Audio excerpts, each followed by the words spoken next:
ตอนเช้าวันที่4ธันวาคม2025นี้อยู่ที่ร้านอาหารปารมีเทศบาลเมืองปักสันท่านวันเลินปุ้ยไมนีประธานในลาวสร้างศาสตร์แขวงพร้อมโดยคณะแผนกที่เกี่ยวข้องของแขวงได้ปิ่นเกียรติต้อนรับการเดินทางมาเคลื่อนไหวเฮ็ดเวียกอยู่แขวงมือคำไซ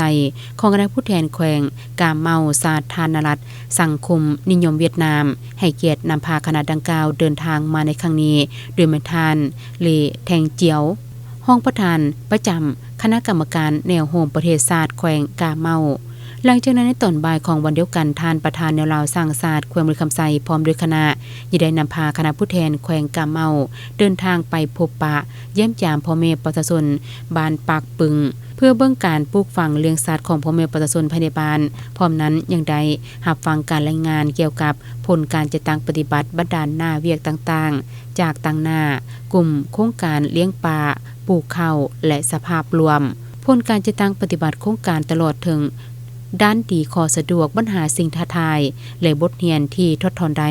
หลังจากนั้นคณะนำของแขวงยังได้สืบตัวนำพาคณะดังกล่าวเดินทางไปสำรวจเบิงศูนย์ผลิตกสิกรรมทากกโคนของแผนกกสิกรรมและป่าไม้แขวงเพื่อสำรวจเบิงการจัดตั้งปฏิบัติบรรดากิจกรรมต่างๆภายในศูนย์เป็นต้นแม่นการปลูกหญ้าเลี้ยงสัตว์การกาเบียไม้การเลี้ยงปลาเลี้ยงงัวการนำใช้พลังงานแสงตะเวนเข้าในการผลิตกสิกรรม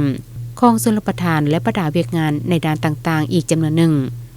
ทั้งนี้ก็เพื่อเป็นการลงเก็บกรรมข้อมูลตัวจริงเพื่อเป็นข้อมูลพื้นฐานวางแผนร่วมมือพัฒนาเวียกงานกสิกรรมทั้งสองฝ่ายในต่อหน้า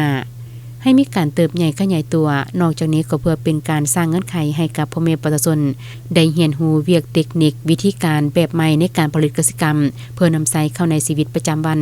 แน่ใส่เพื่อสร้างมูลเสือเพิ่มให้กับการผลิตกสิกรรมแน่ใส่เพื่อสร้างมูลค่าเพิ่มในการผลิตกสิกรรมให้ได้รับมากผลยิ่งขึ้นเติม